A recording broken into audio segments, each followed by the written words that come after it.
Greetings, friends. My name is Doro Kostaki. I'm a proto-presbyter of the Romanian Orthodox Church, currently serving in Sydney, Australia. Well, as a matter of fact, it's a suburb called Mona Vale, where I established a few years back a small church mission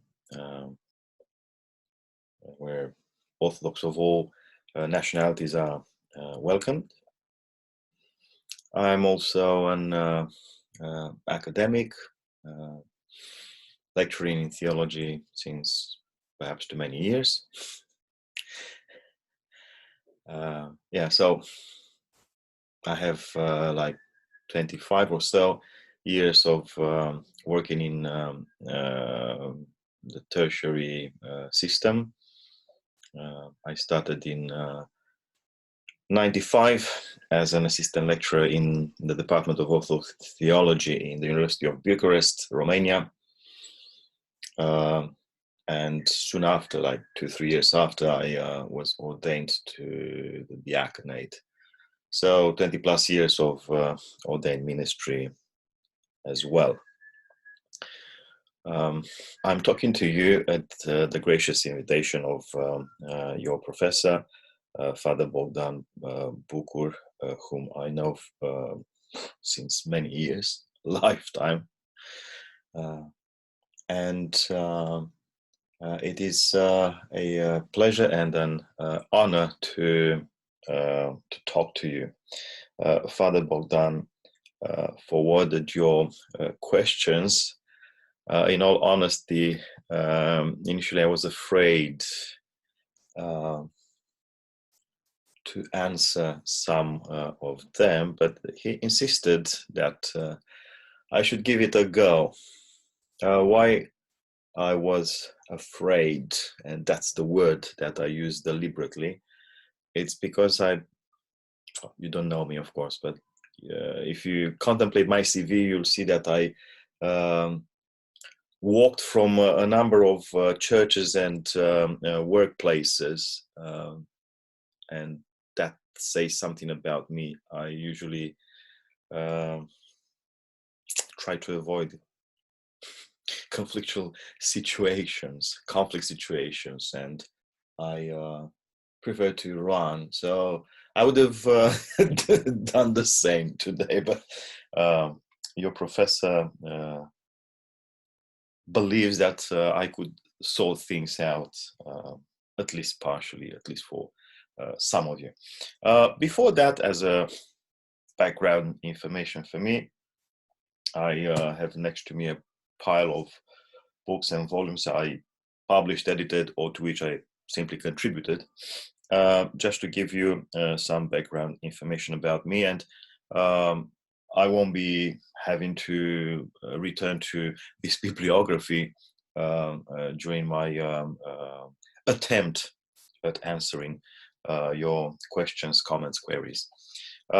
First of all, it's a volume I edited in 2013, Cappadocian Legacy, a critical appraisal dedicated to 3 Cappadocian fathers, Basil the Great, Gregory the Theologian, and Gregory of Nyssa. All 3 saints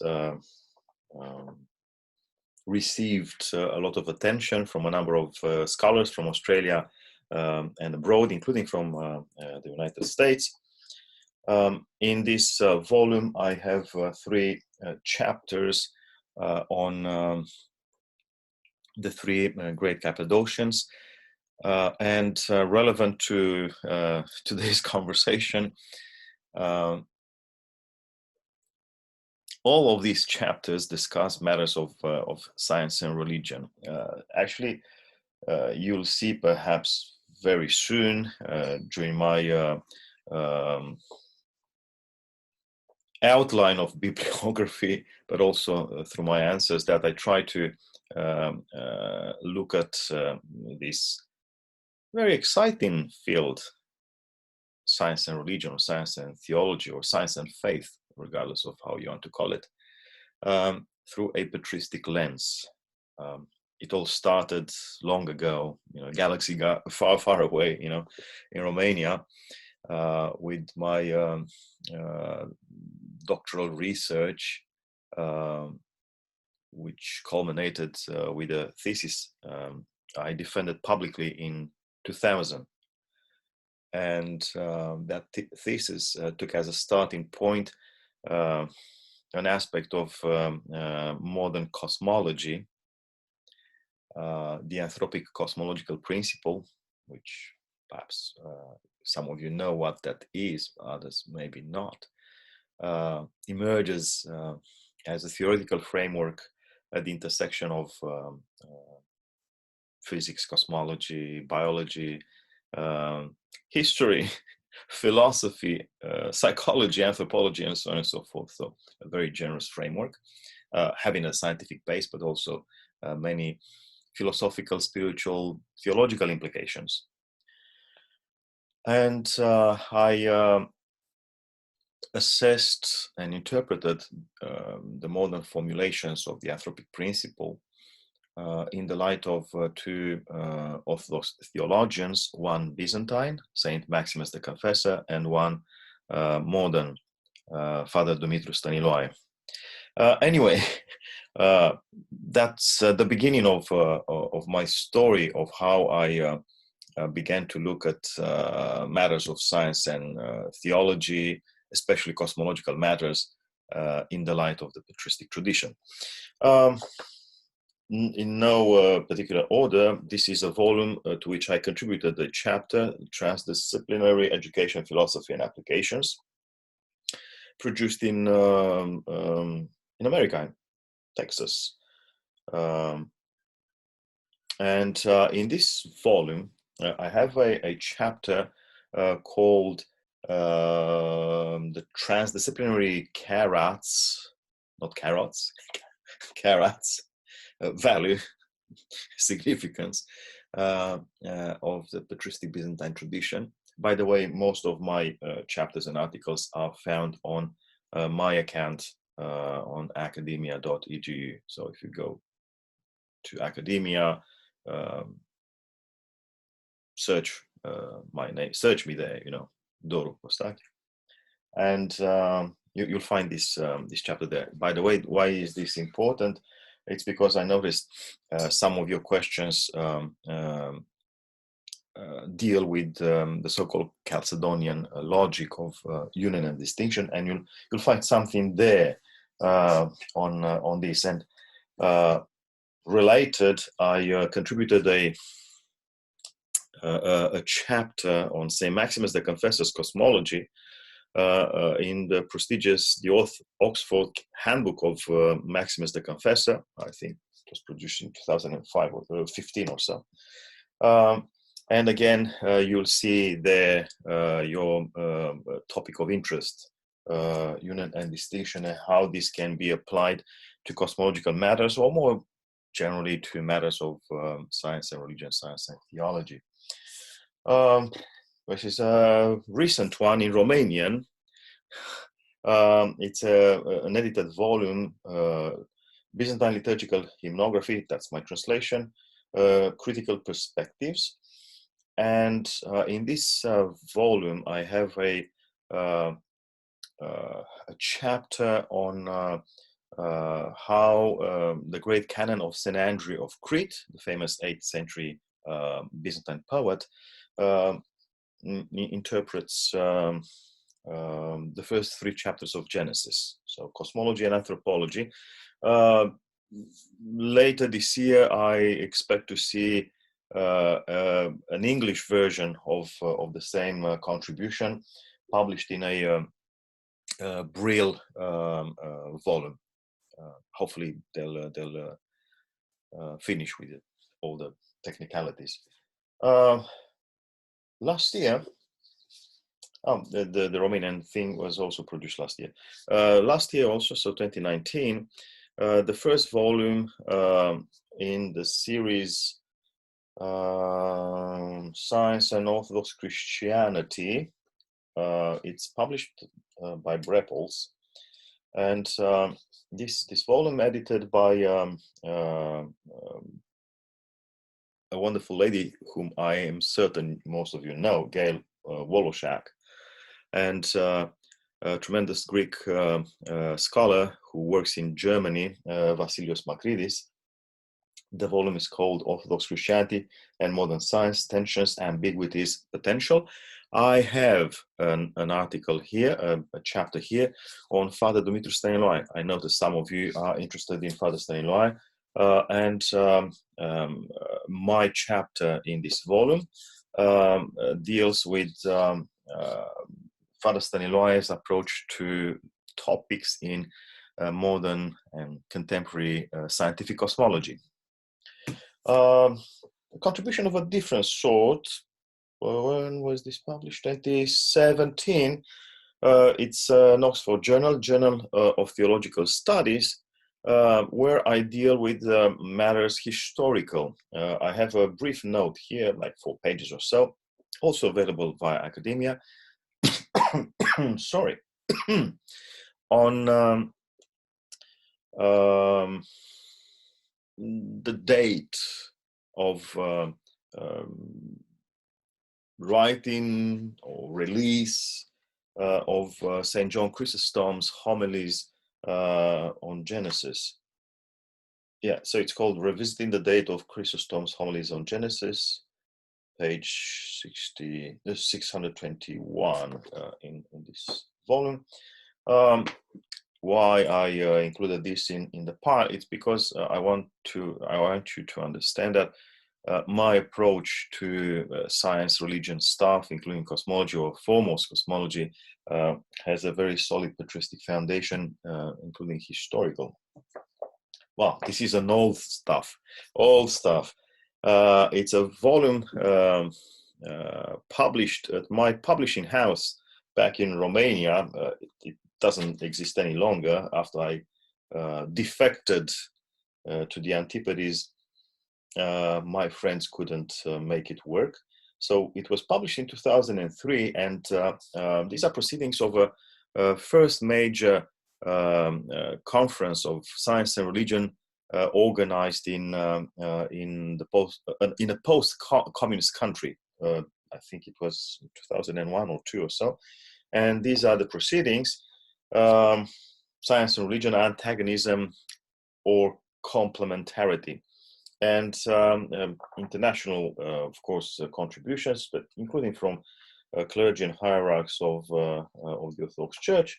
And I have here a chapter, Logos and Evolution in the Anthropological Research, where I tried to look at the theory of evolution from the viewpoint of St. Maximus the Confessor, Father Dumitru Stăniloae, Vladimir Losky, Panayotis Nelas, and so on and so forth. A different sort of contribution. This is a volume called Men and Women in the Early Christian Centuries, published by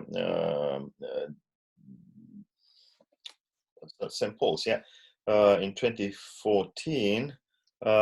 It's again a book based on a conference that took place at the Australian Catholic University.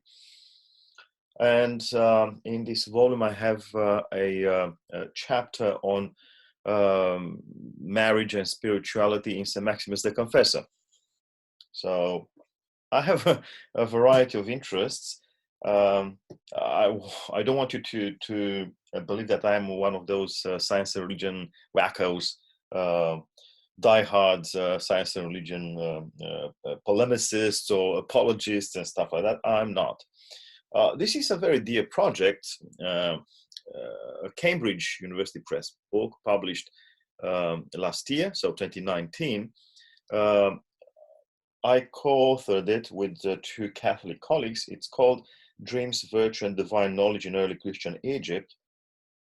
And although the book is co-authored and we all contributed somehow to whatever our colleagues have written, we decided to sign our main contributions. So you'll find here in this volume, so Dreams, Virtue, and Divine Knowledge in Early Christian Egypt, a long chapter by me on Saint Athanasius's sleep theory, dream theory, vision theory, a especially in relation to his ascetic works, beginning with Life of St. Anthony, but also against the backdrop of his occasional writings, letters, and so on and so forth. This is a collection of chapters, John Chrysostom, Past, Present, Future, which I co-edited. It's based on a conference I convened on St. John Chrysostom in 2016. This was published 2017 at my new publishing house, the Australian Institute for Orthodox Christian Studies. And my contribution here, which is the last in the volume, deals with, in the main, St. Gregory of Nyssa and St. John Chrysostom. It's called The King, the Palace, and the Kingdom, Anthropic Thinking in Gregory of Nyssa, John Chrysostom, and Other Witnesses. Yes, because I refer to other early Christian writers from time to time. Yeah, but I studied here in the main two passages from the two great fathers, Gregory of Nyssa and John Chrysostom, that show their anthropic take, if you like, on creation. In other words, how, according to them, our doctrine of creation should include anthropology and cosmology, which is by and large what the modern anthropic cosmological principle undertakes to do. There's another kind of contribution. When was it released? I think 2017. 2017. I'm a co-editor. Well-being, personal wholeness, and the social fabric. Published by Cambridge Scholars Publishing. And I have a contribution here. Being, well-being, and being forever. So being, well-being, being forever, creation's existential trajectory in patristic tradition. And I studied here this approach to the history of creation and this representation, if you like, of reality from three patristic authors: Clement of Alexandria, Maximus the Confessor, and before him, Dionysius, the author known as Dionysius the Areopagite. This has to do with cosmology, but also there's a lot of existential stuff in it. In other words, how, against the backdrop of our worldview, broadly speaking, these fathers of the church have addressed matters of the human existence. And in my selection here, there's much more I can show, but I already feel like showing off. I added this volume, also I co-edited it, Alexandrian Legacy, A Critical Appraisal. This must be 2015 or so. Also issued by Cambridge Scholars Publishing, where your own professor has a chapter. Father Bogdan has the first chapter here: Hierarchy, Eldership, Evangelia, Clement of Alexandria, and the Ascetic Tradition. Sorry. And my own chapters, two chapters, are at the back of the volume. One, it's called Worldview and Melodic Imagery in the Alexandrian Tradition and Certain Patristic Antecedents. So the representations of the cosmos, of God's creation, by way of musical metaphors and analogies. And the other one, Adam's Holiness in the Alexandrine and Athonite traditions. So I show how, in a certain strand of the patristic tradition, in Alexandrian fathers and Athonite fathers, Adam, the forefather of humankind, appears not as epitomizing sinfulness and the fall and so on and so forth, But instead, he appears as a typical saint who had a problem. Like as the Athonite says, even the saints can be wrong. So Adam was wrong at some point in his dealings with his wife. Now, against this backdrop, I try to turn now to your questions and comments. I'll try to be as brief as possible. In all honesty, some of the questions seem a bit offensive, hence my fear. But let's give it a try. Father Bogdan sent them to me without mentioning the authors. I think it's the best. I don't know you anyway. And here it goes. Is there a Chalcedonian logic of distinction without separation and union without confusion to the methodology between science and theology? Would you be able to articulate this in a way that avoids language of rephrasing doctrine? Yeah? So rephrasing doctrine, in order to clarify how theology, divine nature, can ally itself with current scientific findings, human nature, without undergoing change. Well, apart from some confusion there, theology doesn't have to do with the divine nature, of course, unless you use theology with a 4th century meaning of theologia, the inner life of God. But I don't think that's the case here. So I wouldn't associate theology with divinity only.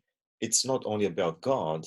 By and large, the Orthodox theology is a holistic endeavor. Yeah, that's how I represent it. I always believe that if in our articulation of the faith, 3 elements aren't present, that is God, humankind, and the cosmos, then that theology is not orthodox, because what we find everywhere from the scriptures to the patristic and the liturgical traditions of the church and the ascetic tradition of the church is a concern for these 3 elements: how humankind relates to God, how humankind relates to the cosmos. Is there a connection between God, the creator, and provident Lord, and the cosmos, and so on and so forth? So we cannot refer theology only to the divine nature, as the author of this question does.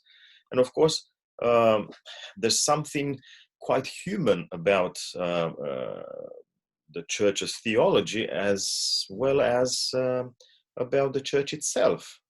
Nothing within the Orthodox tradition can be considered only under the species of the divine nature. Yeah, the church is a theandric, we call it, divine human structure, divine human reality, and therefore everything that happens within the church, at least for us Orthodox, is by definition theandric or divine human. Yeah, so theology is not a divine undertaking; it's divine human, as the church is.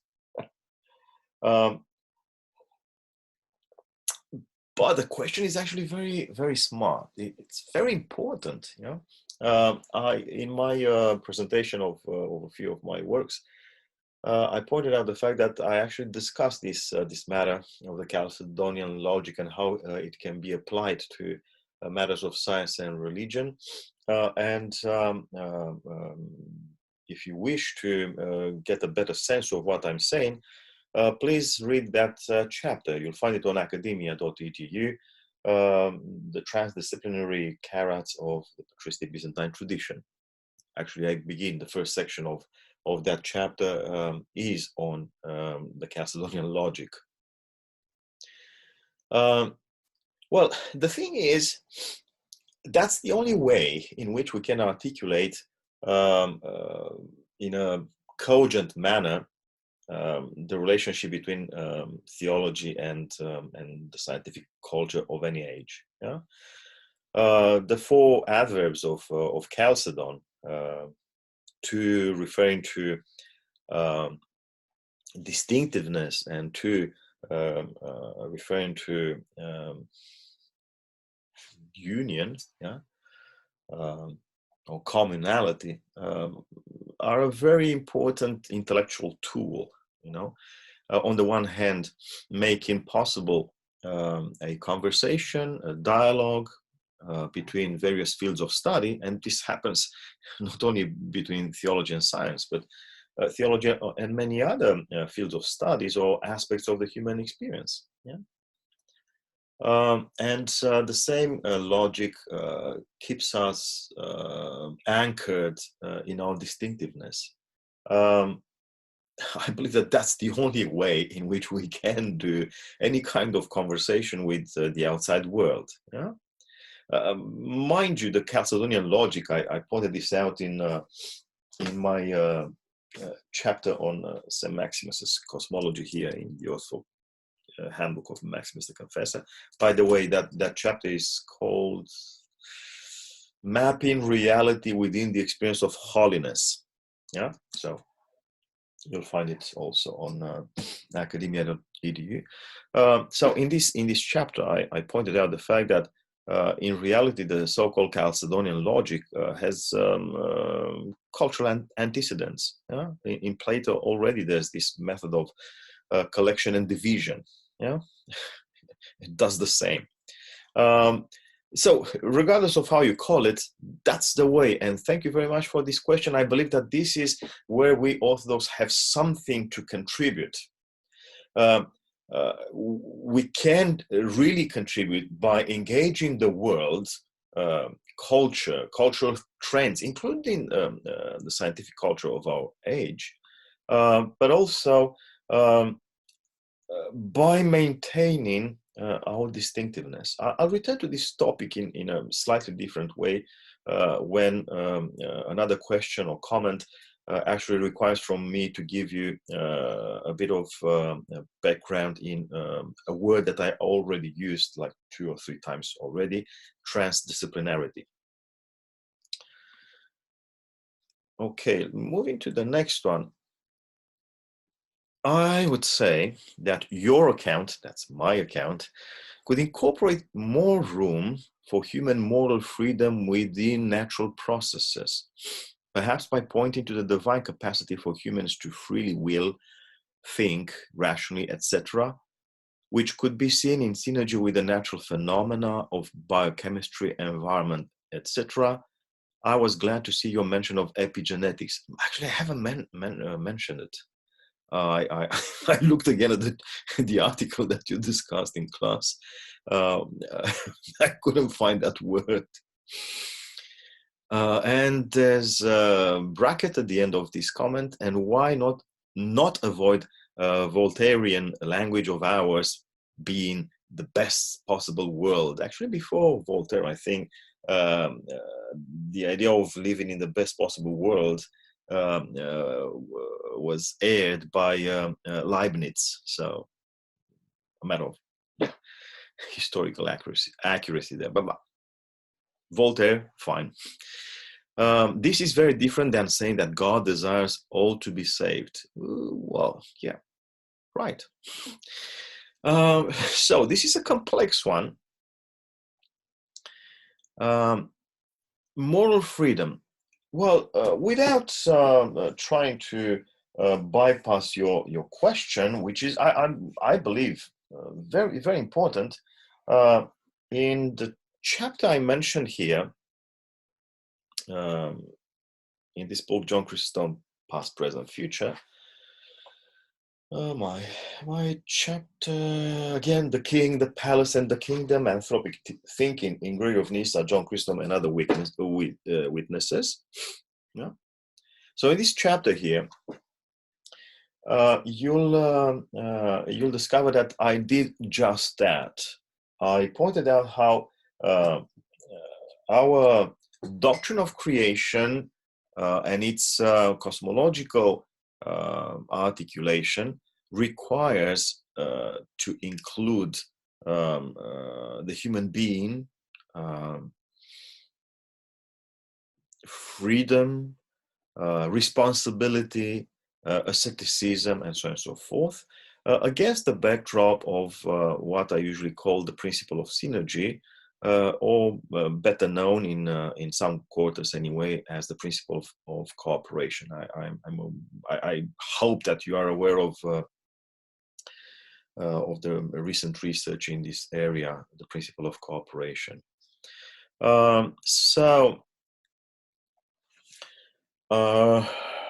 Yeah, that's spot on. We should incorporate, as I said, remember my triangle: God, humankind, and the cosmos, and of course there are implications of our presence that's actually demanded by the anthropic principle, implications, consequences of our human presence in the universe. Yeah. Ontologically and existentially. So there's a lot to discuss there. And those of you who would like to continue the conversation with me, please contact me. Yeah, I'm happy to converse, as long as you don't put some brands on me, so that the conversation breaks down altogether. So I'll go past that reference to epigenetics, which I haven't used, and I haven't even had a chance to look at Google to see what it means. The best possible world, granted, we can use whatever metaphors we like. You know, if you are familiar with any early church fathers, I'm certain that you found their very disturbing images, metaphors, cultural references. You know, so the way my generation keeps referring to, I don't know, may the force be with you and stuff like that. Yeah. Or so say we all, if you are into the Galactica universe, or some Bugs Bunny stuff. The same way the ancients made cultural references. So they talked to their contemporaries, and therefore they had to use not only the language or the basics of the language, but also the metaphors, the subtle nuances present in the culture of their days. So the best possible world, actually, when I use this this phrase, and especially its iteration as for a better world or stuff like that, I'm thinking of an essay from, I think, the 70s or so, by Karl Popper, the famous Austrian philosopher. So my mind doesn't go to either Leibniz or Voltaire. Feel free to use whatever references you like. Yeah, that's my point. What matters is what you say when you use something, a word or a sentence, a phrase, and so on and so forth. The history of the church is full of cultural references that the early Christians borrowed from the context, the cultural context of their time, and they Christianized them. You know, they made them say a different story. Yeah, that's how things work. We can't create a jargon called Christianite or whatever. Yeah, we need to convey the gospel in the languages of the world. That's the paradigm of the Pentecost. And there's a very strange comment at the end of that best possible world reference. This is very different than saying that God desires all to be saved. Well, I'm not a supporter of universalism, other than the fact that as a Christian priest, I pray for the salvation of all, as we do, all of us, when we pray the liturgy. You know, from the beginning of the liturgy in the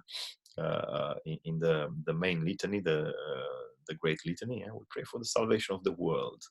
And even after the consecration of the gifts, after the epiclesis, the prayer recited silently by the priest also mentions the salvation of the world. So, but as I said, I'm not a fan of universalism as it is discussed these days, and I don't see how this reference crept into your colleague's question, because my article is a very basic overview of what can be done in terms of re-articulating the traditional doctrine of creation of the church in the language of the world. By the way, I think I missed an element. Yes, from the previous question, the thing of rephrasing doctrine. Well, you can call it the way you like: rephrased doctrine, redrafted teaching, and so on and so forth. But this is actually what happens throughout the centuries. For instance, when the church began, the preaching was in Aramaic. Then, when the church left Palestine, the preaching was in Kinidialectos, in the common dialect of the English of those days. Translation isn't just to find the best approximation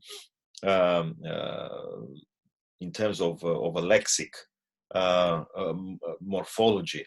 A translation means to interpret a certain idea in the parameters of a very different mindset, of a very different culture. So, if you don't like rephrased doctrine, call it as you wish. But that's what keeps us going. If it wasn't rephrased doctrine in English, you would have not known of God in this beautiful language. Yeah. And it's the same with any other language. If it wasn't for a rephrased doctrine in the languages of the world, including cultural idioms, including scientific jargons, no one would know of God. No one would know of salvation. Yeah, but you can come up with whatever words you like.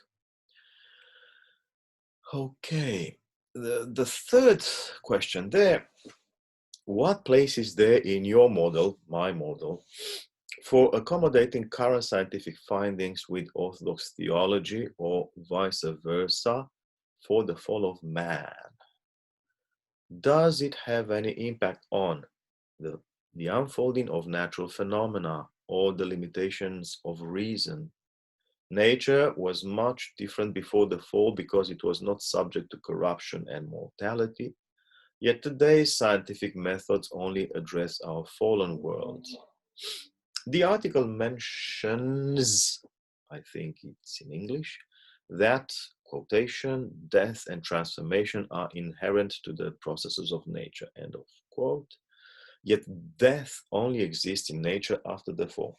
Yeah, I know what you mean. I heard that too in the basic catechism undertaken in my years as a seminarian. By the way, in Romania, a seminary is a theological high school, not like your seminary. Yeah. And I believe that this position is far from unique in Orthodoxy. It's not the only view in Orthodoxy, and I think it requires some nuancing. Plus, I think it's unfair, looking at this question. I think it's unfair to simply quote a passage that you like or don't like from my article without seeing the patristic foundation of the discussion there. And if memory serves, because I didn't have time to go back to read my article, if memory serves, my paradigms in this case are St. Athanasius the Great of Alexandria and St. Basil the Great. They both speak of a natural mortality of everything created, yeah, with or without the topic of the fall. The logic of the ancients, that is, early Christians, goes like this. Whatever has a beginning of its existence, whether it's the human being or the universe, or anything in between them. Everything that has a beginning has by necessity an end. That's the logic. You see it in St. Athanasius, yeah, in his Against the Gentiles. And as such, if you look at, let's stick to this example, chapter 41 in Against the Gentiles. Read it attentively. There's no reference to the fall. Of course, the fall, he addresses the fall in chapter 5 of Against the Gentiles, but the discussion that he has in chapter 41 seems to not be needing that kind of framework. I don't get me wrong. I'm not talking here about denying the fall. What I'm talking here about is the nature of the creation. The creation has a beginning, therefore must have an end. Given God's love, the creation is, however, destined to, let's call it, charismatic immortality. The cosmos cannot be immortal by nature before or after the fall. The human being cannot be immortal by nature before or after the fall. It's all a matter of grace there. Yeah? And before we reach that end, the eschaton, we just experience death. Yeah?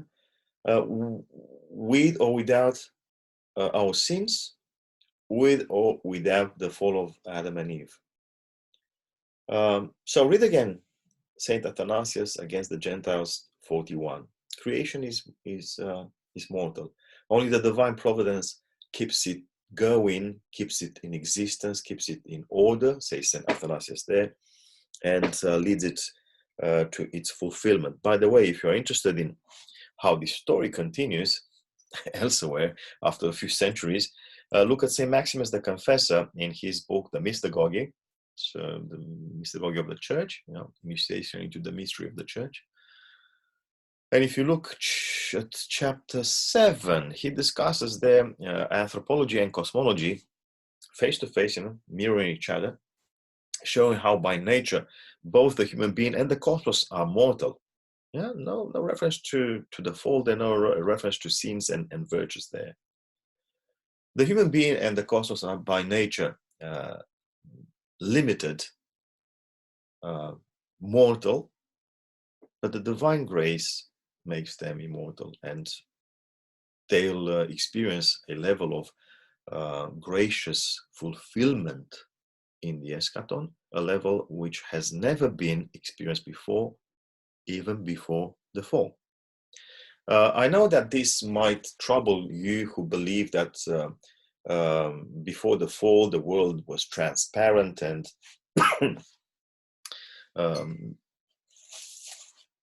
almost angelic and all that, but mind you, that's something that in some sectors of our tradition is called Origenism. Be mindful what you uphold.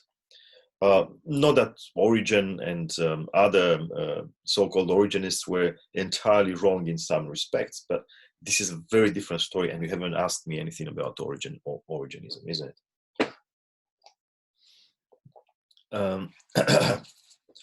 But the idea of an entirely different universe before the fall is untenable. Yes, the paradisal experience is quite different, and this is why the scriptures have adopted the beautiful metaphor of a garden. By the way, don't shoot me, it's against St. Athanasius the Great, Against the Gentiles, chapter 2. There, that experience of Holy Adam and Holy Eve, that experience is really unprecedented. That's the first step of humankind above the mortality of nature. And this is what they lost. This is what they lost for all of us. And this is what Only the saints afterwards managed to realize, and then Christ secured for all of us at the end of the days, the end time. Yeah? But we see already achieved in the saints that level of glorious paradisal existence. That's the difference. This is what we lost in the fall. Not a transparent glass-like world. Yeah? That world didn't exist. That's supposed to exist, and as Saint Simeon the theologian says in the first ethical discourse, yes, that's how the world will be at the end. But in the beginning, that wasn't so. It was just the potentiality, the possibility of a world that reaches that transparency that you are thinking about. But the world never had that transparency. Plus, in my chapter on St. Basil the Great in this book, Cappadocian Legacy. By the way, even if you don't find the whole book, you can find my article or my chapters actually on academia. And let me go to.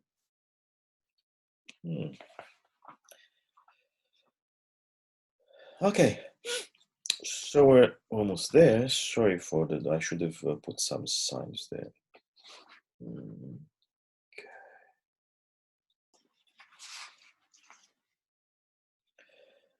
So it's this chapter, Christian Worldview, Understandings from Saint Basil the Great.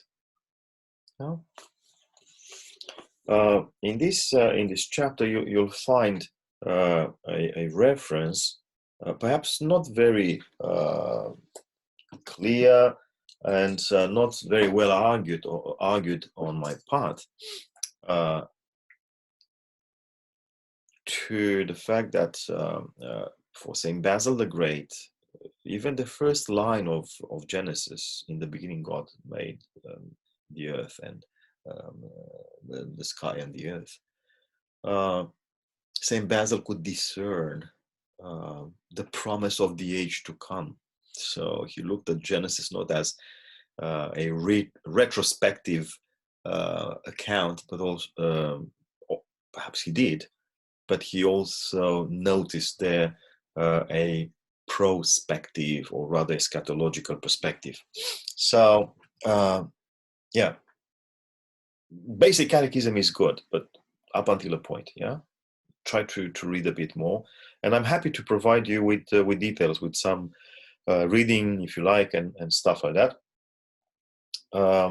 In a book that I finished a month or so ago, and it's now with the reviewers, I developed that topic of the beginning promising the end in St. Basil. As a matter of fact, I think I mentioned this in passing in a brief blog article on public orthodoxy, if you look at that stuff. Okay, so there's much more, of course, to say. But your assumption that death did not exist, it's problematic. The mortality of the creation is a given. Only God's grace makes it immortal. But now, moving to a big one, a couple side questions / references. While you're likely familiar with both of them, well, thank you very much. Actually, I'm not.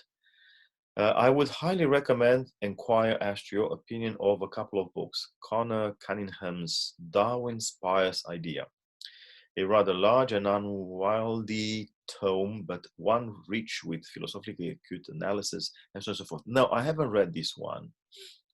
Actually, I don't quite read evolutionist, creationist stuff, you know. My approach to science and religion, I explained earlier, is patristic. So I look at the early Christian tradition, the liturgical tradition, ascetic sources, and see what wisdom they can teach for today, and how we could apply that kind of wisdom with discernment within the parameters of our culture. And the other source that you mentioned, thank you for your references. Maybe one day I'll check this out, but not for the time being. There's a chapter by Rowan Williams' book, Christ, the Heart of Creation. Sounds good. I haven't read this one either, really. In short, the former never competes with the latter in the way two finite actors or acts do infinite action for Pharaoh is simply the same as the aggregate of or works within finite action, since it is of another order than finite action altogether. I don't understand anything, but that might be just because I haven't read these books. The next question, how was creationism indirectly discarded by the Orthodox Church as being monoenergism? Reference page 44 in my article. And the question continues, or the comment, the significance for a more philosophically robust account of synergy is clear, I think. I agree. Does Staniloae explore synergy in some detail? I'm ignorant of this. Humble you. Now, the joke aside, yes, he does. And in my contribution to this book, Orthodox Christianity and Modern Science, published last year by Brepols.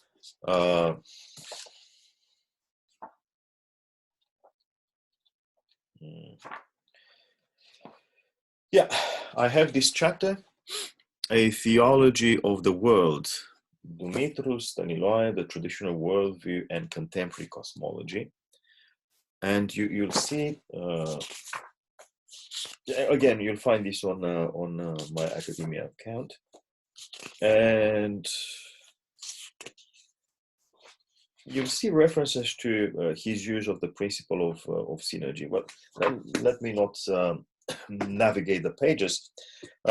He speaks in his great synthesis of dogmatic theology, which I read in Romanian. I am aware of the fact that it's available in English too.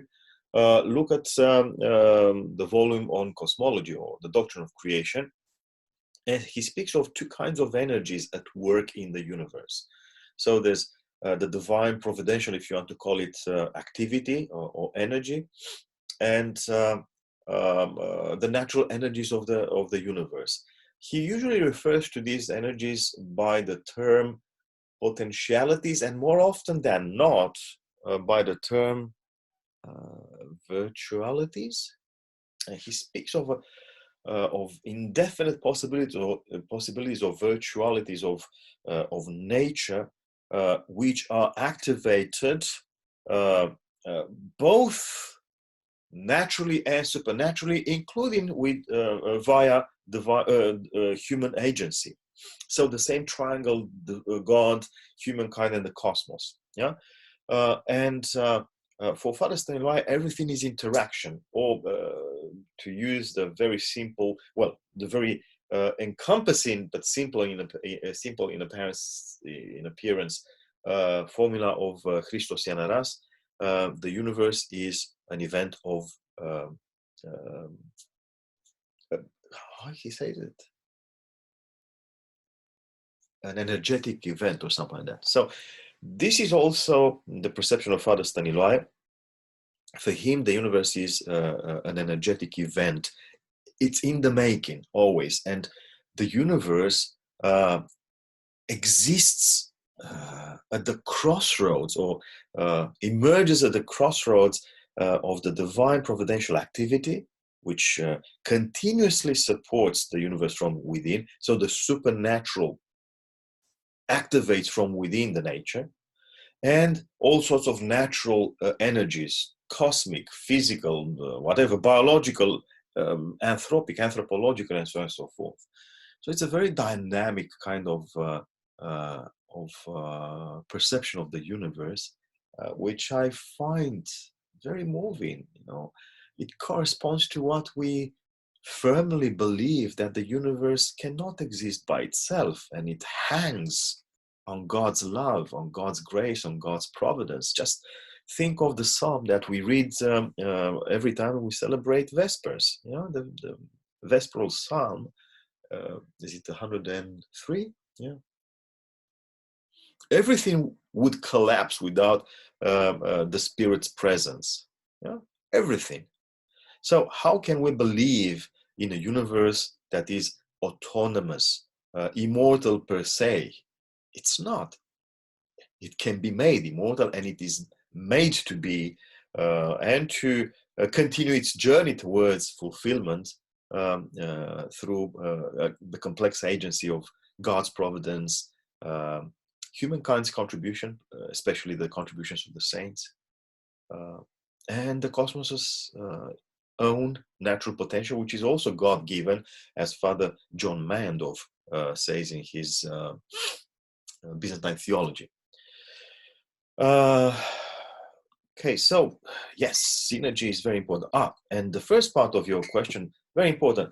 Let me read it again. How was creationism indirectly discarded by the Orthodox Church as being monoenergism? Well, this is something that I keep discussing in various of my papers. I don't know if you come across, and I even don't remember if I mentioned this thing in the article under consideration here. And thank you all for your interest. You know, the doctrine of creation in whatever scientific age stuff. Yeah. For me, creationism and evolutionism are two forms of monoenergism. Creationism refers everything to God. In other words, it's a supernaturalist position, very much like the supernaturalist stance of early scholasticism, like in Thomism. Yeah. Then you have evolutionism, which is a naturalist stance. There's no God to speak of. There's no divine agency in the universe. Everything happens naturally, where nature is entirely deprived of divine presence and activity. From my viewpoint, these two ideologies, because I don't consider creationism a correct theological stance. So these ideologies, creationism and evolutionism, are two forms of naturalism and supernaturalism. As long as naturalism and supernaturalism do not converge, do not synergize, do not cooperate, do not work together, they fall under the anathema of the Sixth Ecumenical Council. The Sixth Ecumenical Council condemned, in Christological terms, any form of monoenergism. When we want to reduce the mystery of Christ to the activity or the energy of his nature, or the activity or energy of his human nature, the two forms of monoenergism, then we cease to be orthodox. Yeah. And given that Christ is the central mystery of God's plan for the creation, and the mystery at the heart of the creation, as Father Dumitru Stăniloae says, then the Christological dogma becomes the key to unlock the mystery of our worldview, of our orthodox way of making sense of reality, the cosmos, human beings, and so on and so forth, life. Yeah, everything falls under this category of synergy, of cooperation. Yeah. So when the Sixth Ecumenical Council condemned the two forms of monoenergism, only God is active, only the human nature or the created nature is active, implicitly the Sixth Ecumenical Council condemned any other form of monoenergism, including those that we call variously as supernaturalism and naturalism, or evolutionism and creationism.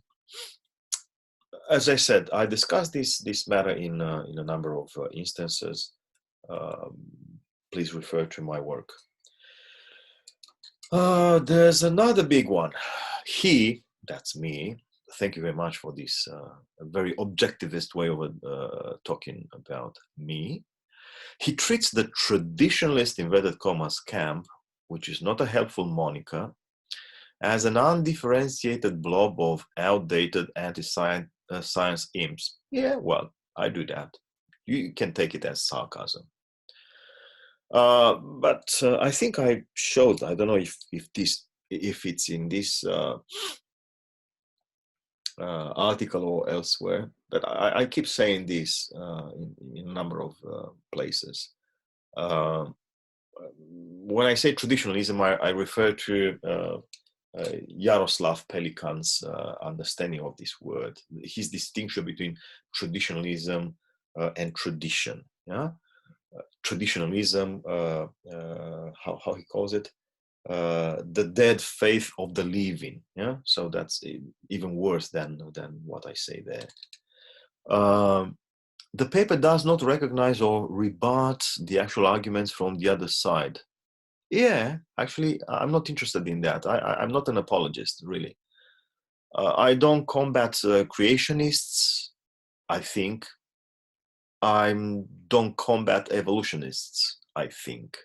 My interest is in pointing out what's a cogent orthodox position, which is neither creationist nor evolutionist.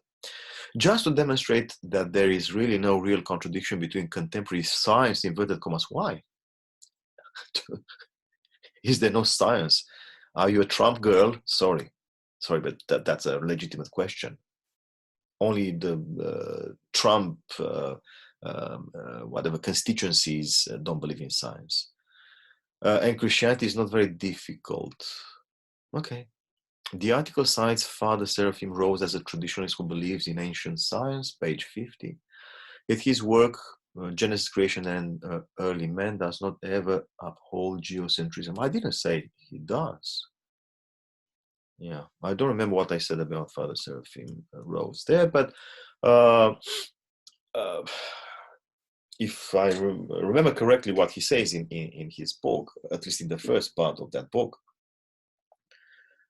he does what most undergrads do, cut and paste stuff from the church fathers and leaving us to puzzle over what the fathers might have meant in very different contexts from ours, and contexts that sometimes were very different from one another. Yeah, so I have a problem with Seraphim Rose go at the tradition, and I think he's a traditionalist in that he simply quotes, as you say here, he cites copiously. Yes, that's what he does, citing copiously, abundantly from the fathers, but he never bothers to assess what they say, why they say what they say in whatever circumstances. Yeah? So we can't simply take, I think this is a basic hermeneutical assumption, presupposition. You can't simply take a text out of nowhere, like those memes on Facebook or whatever you find them, and throw them at your enemy. By the way, I hope we are still Orthodox, and even if we aren't Orthodox, we are human beings. I'm not your enemy. Yeah, your enemy is invisible, and you come up with the authority of a text which might mean a very different thing if you read it within its context and the historical context when it was written, and so on and so forth. So I think I'll go past the rest of this thing, which is a nice apology of Father Seraphim Rose. Fine by me. You feel happy to and free to do whatever you like. It's a very free world in which we all believe whatever we like. So it seems And I have no problem with the pluralistic orthodoxy. You know that? So there's room for you, and I hope there's room for me, as long as what we are interested in is the search for truth and love and compassion. If we fulfill the gospel, then be a fan of Father Seraphim Rose as much as you like. I'm not. I'm a fan of the early Christian saints, whose wisdom remains unmatched from my viewpoint in our age. By the way, another moment of promo. If well, I can't do it because I don't have the source here. But earlier this year, I published at my my house, the Australian Orthodox Institute for Australian Orthodox Institute. No, Australian Institute for Orthodox Christian Studies. I published a brief diary called The Orthodox Spring, and actually the first chapter there deals with the topic of a pluralistic orthodoxy versus an orthodoxy haunted by the specter of uniformity. As I said, there's room for you, there's room for me. Feel free to believe whatever you like, as long as you're still a seeker of the truth and love of God. Another point, I appreciate the author's view of creation not needing supernatural input. At each stage of creation. You must go back to my article. I'm certain, even though I haven't read it recently, I'm certain I haven't said any of it. I believe in a supernatural that operates continuously within the parameters of nature. Yeah. If by supernatural you mean the so-called Deus ex machina, like an apparition, a thunderbolt coming down from I don't know what dark side of the moon to disturb the order of creation. Nah, that's not that's not Orthodox theology. Sorry. Okay. Rather, the cosmos has everything within itself from the beginning to unfold. Now, yeah, well, it has, but it doesn't unfold without this divine, supernatural presence and activity which happens within the creation, not from above the creation. However, this view could have been better supported by demonstrating to the reader how a capital C creationist, this kind of designation is helpful, falls into supernaturalist errors rather than just telling them. By this I mean show your audience by evidence and argumentation, not reverting to name calling. Yeah, sure. As I said, there's a number of articles and chapters that I produced in the last few years, all of them discussing topics of science and religion, creationism, evolutionism, and so on and so forth, from a patristic perspective or patristic viewpoint. And for instance, I'm looking now at my academia.edu account, and the first whatever rubric there is chapters. And the first chapter, which is in print, it's about to be published at the end of this year. I speak, well, the chapter is called One Description, Multiple Interpretations. Yeah, that's very relevant to what you are saying. You can also look at a chapter I published this year. I don't have the book yet. It didn't come from T.N.T. Clark, so it's a very important publication. It's the T.N.T. Clark Handbook of Christian Theology and the Modern Sciences, 2020. Yeah? And my chapter there is called Maximus the Confessor and John Damascene's Cosmology. There are also some other Orthodox contributors. What I remember now is that Father Andrew Lauf contributed a chapter there. I think it's on the Cappadocians, and so on and so forth. So let me point you to this extra literature, and then again you can pick whatever name calling you like. Why must we look forward to the eschaton, page 48, or eschatological consummation, page 53, as the finality of a long process of increasing perfection when our human nature has already experienced this perfection at Christ's resurrection? Well, for a very simple reason, my friend. Um, uh, I'm a child of resurrection, and I'm very fond of the resurrection. But look closely. I'm 53. I'm getting older. I will die, perhaps sooner than you. Yeah, that's how things go. That's our nature. Yeah. Granted, we see the glory of the saints. We see them resplendent, full of glory. But even the saints die. Yeah. So there's still a certain growth of nature that takes place. Yeah? Don't be idealistic. Orthodoxy is realistic, not idealistic. And this question continues. When St. Basil, St. John Chrysostom, and St. Maximus elaborated on the creation's natural energy as a movement towards perfection, what is the context? Well, I assume I've given you the context there. Go back and read. And if that article, The Doctrine of Creation, doesn't say much of the context, then please go back and read my other contributions I mentioned earlier. Were they referring to the world before the fall or after the fall? Yeah, right.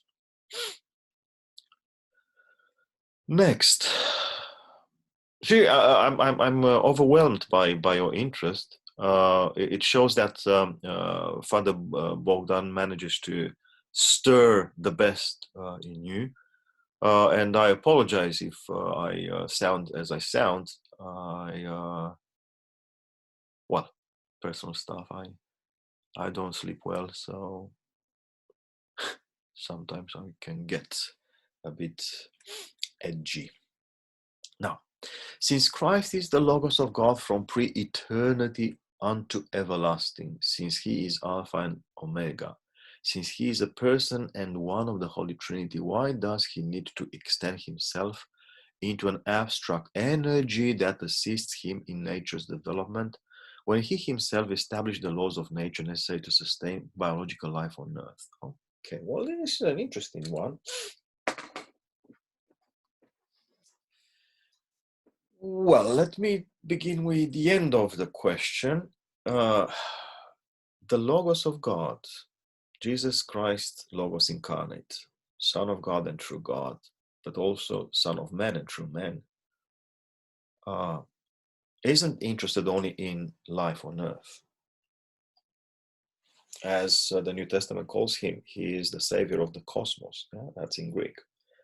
The savior of the world. And the world is, well, way larger than humankind or life on earth. So I do believe that Christ is the Pantocrator, the Almighty who providentially takes care of the entire universe, not only this corner of the universe. That's one thing. Then the rest of the question is actually interesting. So a very good definition of who Christ is. But I think you work with the wrong assumption that the so-called, what you call abstract energy, is something separate from the person of Christ. I know that in contemporary Orthodox Vulgate, there's this continuous talk of person, nature, and energy. And I think most of us take it the wrong way, as though these are three different layers of existence and they can exist separately from one another. But if you look at any basic text by St. Gregory Palamas, most people would refer to him. Although, as Professor David Bradshaw from Kentucky University proved long ago in his thesis, the story of essence and energy is far more ancient than St. Gregory Palamas. But read Palamas, of course, not his homilies as Archbishop of Constantinople, of Thessaloniki.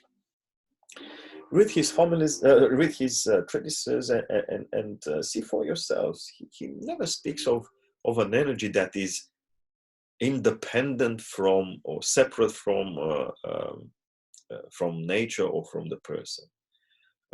St. Gregory makes it clear that what we call energy is the person in action, or the person that undertakes that kind of activity.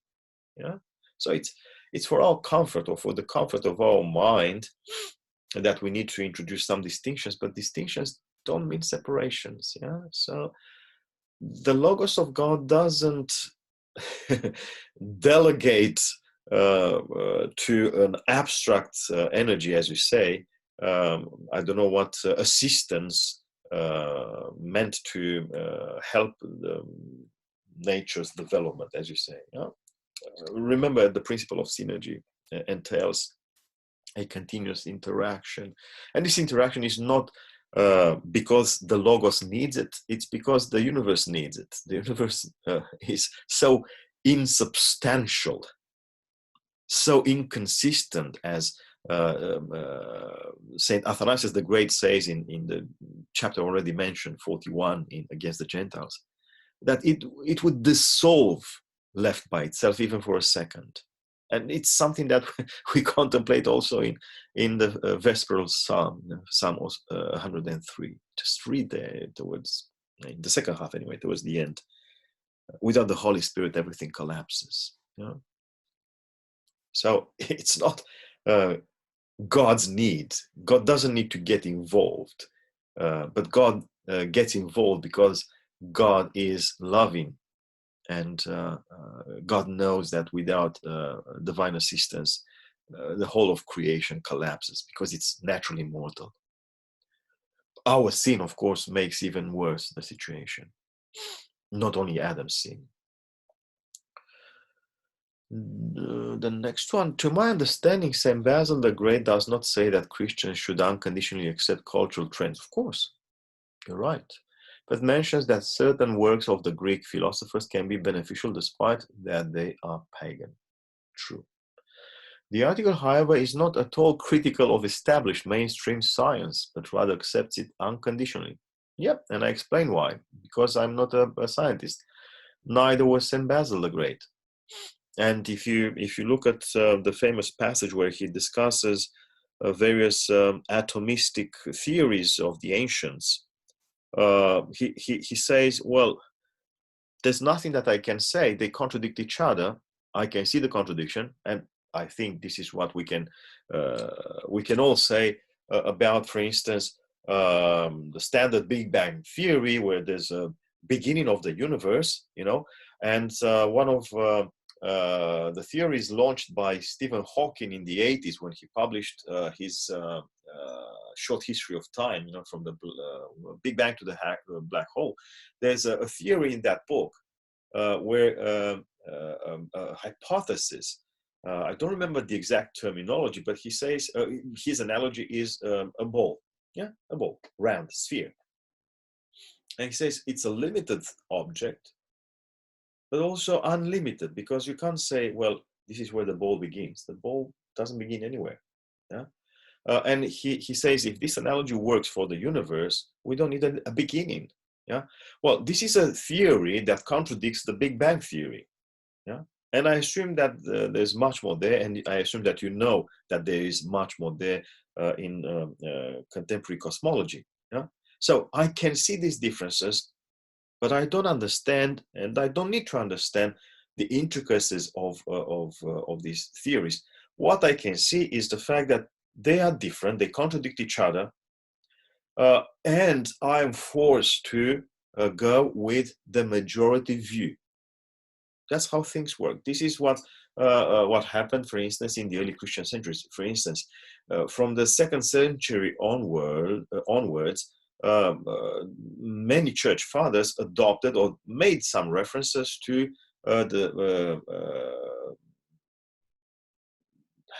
the Ptolemaic system, the concentric system, the onion layers, the The earth is in the center, then the moon, the sun, the stars, planets, and so on and so forth. Yeah.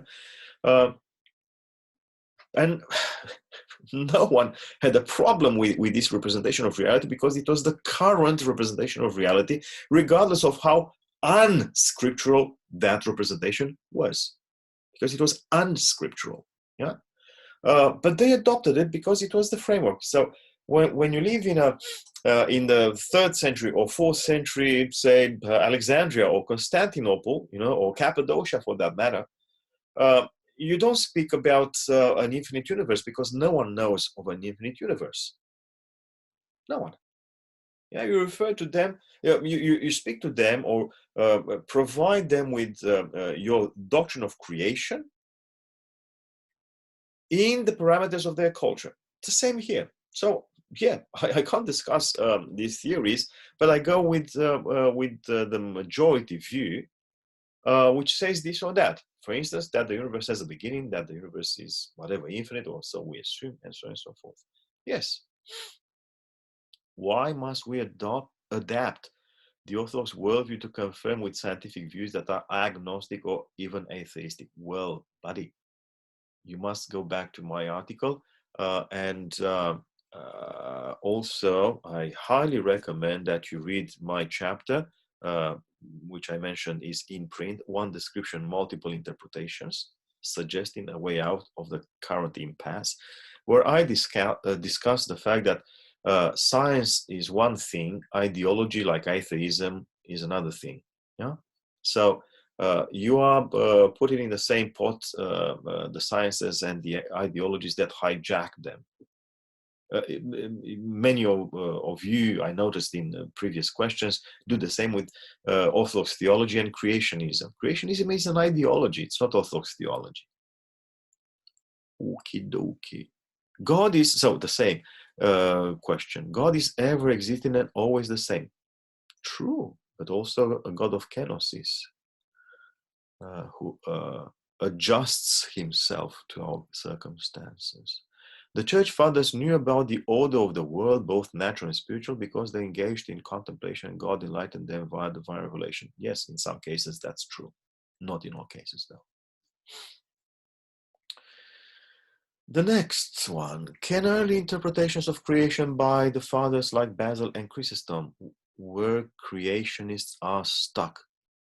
Okay, so that's the author's comment. So, can early interpretations of creation by the fathers like Basil and Chrysostom be seen rather as a student's first attempt to provide an understanding of something without all the facts, while with the current scientific understanding of creation, it is as if a different perspective has been gained and allowed for a more articulate, nuanced description? That doesn't necessarily make the first description wrong, just incomplete. This, I think, fits better with our understanding of the scripture as Orthodox. There is a literal level, a moral level, so, of course, and a spiritual level. Just because the spiritual understanding is given doesn't make the literal level untrue. Sure, adjustments need to be made to the creationist understanding based on modern science, but I don't think it all needs to be thrown out. I don't throw everything out, only the rubbish. You have made the case for the flexibility of Orthodox theology, which I agree with, but the way you have presented makes our theology seem like a harlot that opens her legs to any passerby. Well, when I mention cultural references, I don't actually mean this kind of analogy. Rather than a wife who is faithful to her husband as he grows over the years. Well, yeah, maybe you're right from a certain viewpoint. And I mean the fact that we should do away with mythology like creationism and stuff like that. But I think there are some confusions here. I repeat, for me, one of the most important distinctions found in the fathers, including Saint Basil the Great. By the way, go please and read that chapter. One description, multiple interpretations. I've given there three patristic examples: Saint Basil the Great, Saint Gregory of Nyssa, and Saint Maximus the Confessor. They all worked with this distinction between description and interpretation. Yeah. For instance, when the creationists get stuck, as you say, in the Ptolemaic system, the universe is geocentric and so on and so forth. They adhere to a description of reality which is antiquated, and it's not only incomplete, it's utterly wrong. Yeah. And therefore that description of the universe should be changed, with a better modern correspondent. And when we replace the Ptolemaic system by, let's call it, the Big Bang theory and so on and so forth, or relativistic cosmology and stuff like that, we don't change the theology, we just change the description of the universe.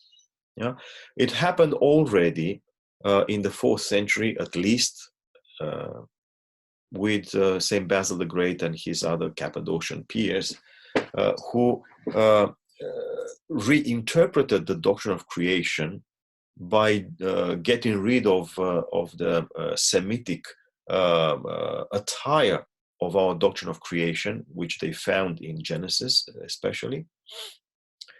And they replaced that description of reality by the Hellenistic science of their time.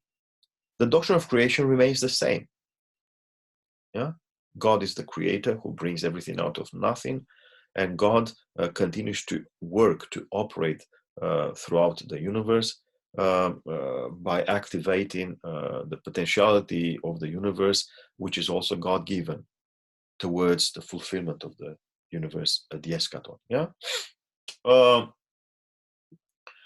and that doesn't change our theology of creation at all.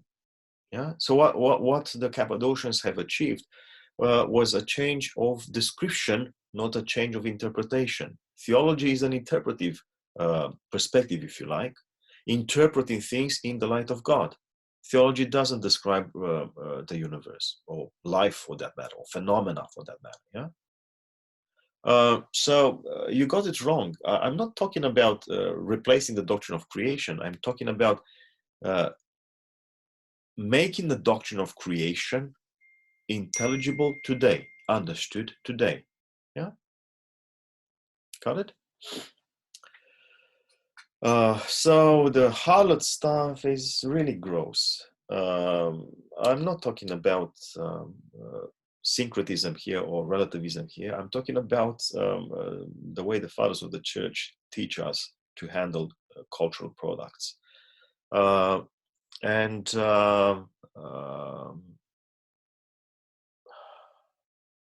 yeah, whatever. It's there's a lot of work. There's a lot of work, and you should start reading.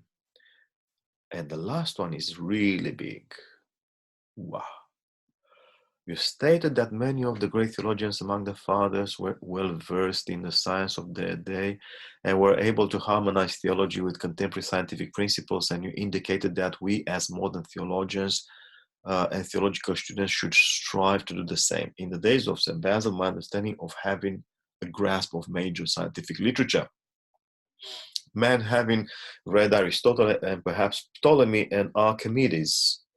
These days, those seeking general scientific literacy must either pick one of many disciplines and engage with its specific literature, or rely upon pop science collections written for laymen that are less about actual physical and natural sciences themselves and more about perpetuating the religious concept of scientism as a polemical and epistemological foil for religion and philosophy. In other words, it would appear to engage in any meaningful way with the scientific community it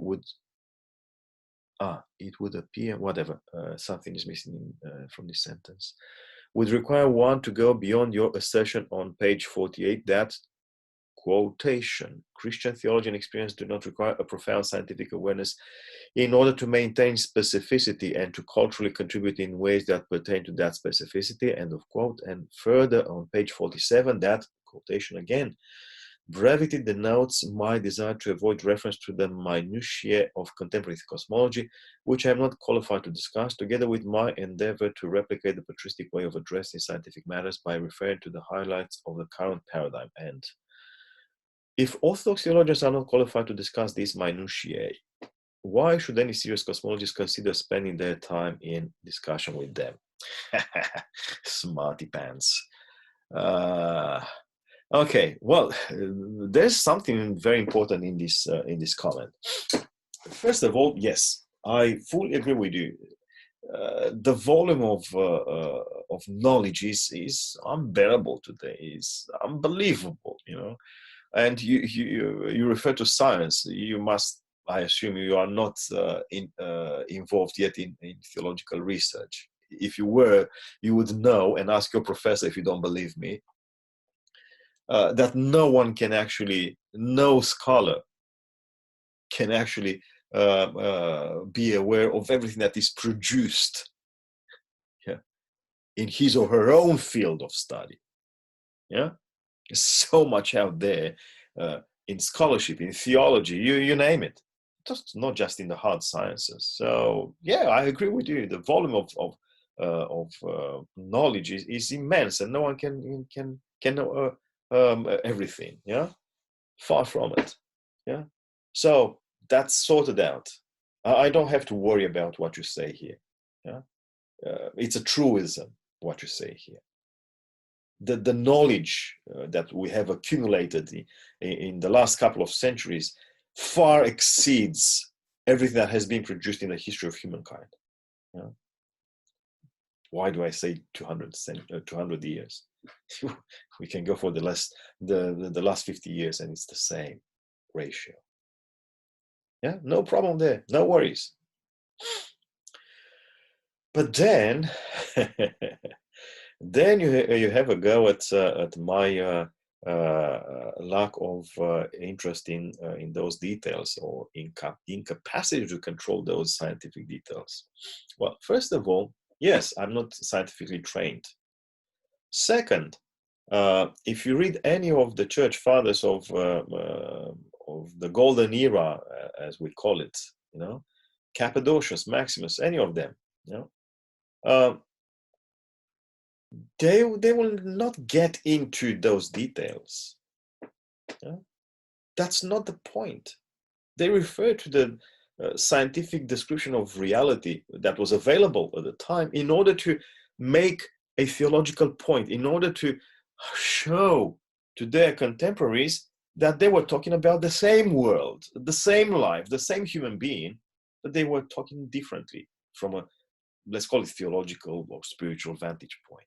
Yeah, you don't have to do that in order to know everything in I don't know what science in order to refer to those, I don't know, basics of a science, you know, in your theological discourse.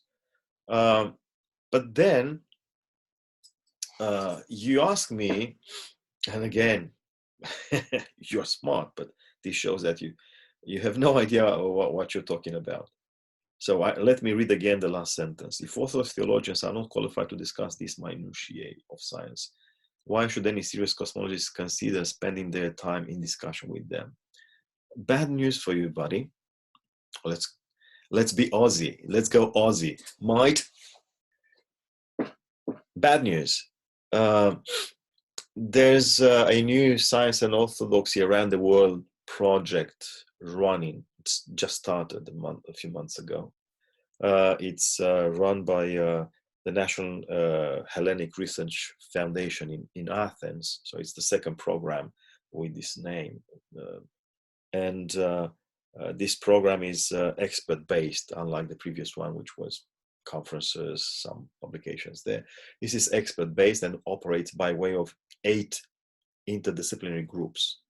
I co-chair the cosmology group together with a guy who is a physicist but also has some theological formation. Yeah?